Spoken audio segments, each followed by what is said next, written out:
Pada zaman dahulu, di pinggir hutan belantara di pegunungan Tengger hiduplah sepasang suami istri. Sang suami bernama Ki Kures, istrinya bernama Nyi Kures. Setiap hari Ki Kures mencari kayu di hutan dan menjualnya ke pasar. Ki Kures dan Nyi Kures mempunyai seorang anak laki-laki yang bernama Bambang Dursila. Bambang Dursila sangat nakal, suka mencuri. Membuat hati Ki Kures dan Nyi Kures bersedih. Hingga dewasa, sifat buruk Bambang Dursila ternyata semakin menjadi-jadi. Tidak hanya mencuri, juga berani berjudi, bahkan merampok. Suatu hari, Bambang Dursila minta izin kepada Ki Kures dan Nyi Kures untuk menikah. Betapa senangnya hati kedua orang tua itu. Dalam hati mereka berharap, semoga setelah menikah kebiasaan buruk Bambang Dursila bisa hilang. Bambang Dursila hidup dengan istrinya dan tinggal jauh dari rumah orang tuanya. Kebiasaan buruk Bambang Dursila terbawa hingga ia menikah. Istrinya juga ikut prihatin dengan kebiasaan buruk suaminya. Kesedihan Ki Kures dan Nyi Kures pun bertambah. Wajah Ki Kures nampak lebih tua dari wajah sebenarnya. Pekerjaan mencari kayu yang setiap hari dikerjakannya menjadi semakin berat. Pada suatu hari Ki Kures bertekad pergi masuk hutan untuk menyendiri dan berdoa meminta pertolongan kepada Tuhan. Setelah beberapa hari bertapa, Ki Kures membakar tempatnya bertapa. Setelah api padam, tiba-tiba muncul seekor ular naga besar bernama Antaboga. Ki Kures ingin berlari, tetapi badannya tidak bisa digerakkan. Ia heran bercampur takut melihat ular sebesar itu. Belum hilang rasa heran dan takutnya, ia mendengar suara. "Ada apa Aki datang kemari?" Ki Kures menoleh ke kanan kiri untuk mencari sumber suara itu. Ia tidak menemukan siapapun. "Aki, mengapa tidak menjawab pertanyaan saya?"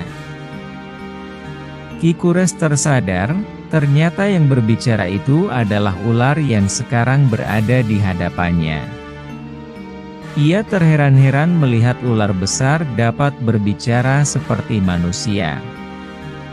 Ia pun akhirnya menjawab, "Duh, Raja Naga. Mohon maaf sebesar-besarnya karena saya telah merusak tempat tinggal Tuan. Saya baru saja bersemedi di tempat ini. Saya tidak tahu bahwa tempat ini adalah tempat tinggal Tuan." Ular naga berkata, "Tidak apa-apa. Apa tujuan Aki bersemedi di tempat ini?" Setelah sejenak menenangkan pikirannya, Ki Kures menceritakan keadaan dan kehidupannya, sampai ia memutuskan untuk bersemedi di tempat itu. "Apa yang engkau inginkan?" kata ular naga itu. "Saya ingin hidup saya tidak sengsara seperti ini. Kalau begitu, bawakan aku air susu. Apa yang Aki minta akan saya berikan nanti." Ki Kures langsung pulang, dan kembali ke hutan sambil membawa susu segar. "Raja Ular, inilah susu yang Paduka minta." Ular naga memerintah, "Segera masukkan ke mulutku." Ki Kures masih tetap gemetar berhadapan dengan ular besar itu. Namun, mengingat keinginannya untuk hidup enak, ia pun segera memasukkan susu itu ke mulut ular naga. "Pejamkan matamu sejenak," perintah ular naga itu. "Sekarang, buka matamu. Ambillah dari mulutku apa yang engkau butuhkan." Ki Kures tercengang keheranan hingga matanya tidak berkedip.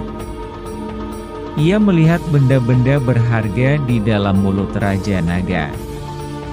Tidak berapa lama, tanpa berpikir panjang, Ki Kures langsung mengambil beberapa potong emas, berlian, permata, dan barang berharga lainnya. Setelah dirasa cukup, Ki Kures langsung mohon diri untuk pamit pulang. Tidak lupa ia berkali-kali mengucapkan terima kasih kepada ular naga itu. Nyi Kures sangat heran melihat suaminya menunjukkan barang berharga demikian banyak. "Aki, dapat dari mana benda berharga sebanyak ini?" kata istrinya. Ia pun menceritakan peristiwa yang terjadi di hutan. Jangan memberitahu siapapun, agar tidak menimbulkan rasa iri pada yang melihatnya. Ini pesan saya. Baiklah, jawab Nyi Kures. Sejak itu, kehidupan Ki Kures dan Nyi Kures mengalami perubahan. Sebelumnya, setiap hari makanan mereka nasi dan ikan asin. Sekarang mereka dapat menikmati segala makanan yang enak-enak. Badan mereka pun mengalami banyak perubahan. Dulu mereka kurus kering, sekarang mereka menjadi gemuk dan terlihat lebih muda. Apa yang dialami Ki Kures dan Nyi Kures berbeda dengan apa yang dialami Bambang Dursila dan istrinya. Akibat kebiasaan buruknya, keadaan keluarga Bambang Dursila menjadi semakin berantakan. Keadaan semacam ini sangat dirasakan oleh istrinya yang sedang hamil muda. Pada suatu hari, istri Bambang Dursila tiba-tiba ngidam. Ia minta dibelikan cincin. Bambang Dursila bingung bukan kepalang, karena tidak memiliki uang sepeser pun. Bambang Dursila kemudian memutuskan untuk pergi dan minta uang kepada orang tuanya. "Bapak, tolonglah saya, Pak. Istri saya sedang mengidam, tapi saya tidak punya uang. Kalau boleh, saya pinjam, barangkali Bapak punya simpanan uang." Ki Kures menjawab, "Keterlaluan sekali nasibmu. Itulah akibatnya jika suka berjudi, dimanapun pasti tidak bisa menyimpan rezeki. Bahkan, mencari rezeki juga susah sekali." Bambang Dursila menjawab, "Maaf, Bapak. Saya sendiri tidak tahu, mengapa garis hidup saya menjadi orang miskin. Pak, tolonglah untuk kali ini, saya pinjam uang Bapak dulu." Ki Kures segera teringat pada ular naga di hutan. "Kalau kamu mau berjanji tidak meneruskan perbuatanmu, saya akan menunjukkan padamu jalan untuk mendapatkan rezeki." "Baiklah, kalau begitu," sambut Bambang Dursila dengan gembira. Ki Kures bercerita bahwa di sebuah tempat di hutan, ada seekor naga bernama Antaboga yang baik. Dengan membawa air susu, naga akan memberikan benda berharga seperti emas, berlian, dan intan. Tidak menunggu waktu lama, Bambang Dursila langsung menuju hutan yang ditunjukkan bapaknya. Ia segera melakukan apa yang ditunjukkan oleh bapaknya. "Saya putra Ki Kures. Salam hormat dari Bapak. Ini susu untuk Tuan Naga, saya bawakan dari rumah," kata Bambang Dursila.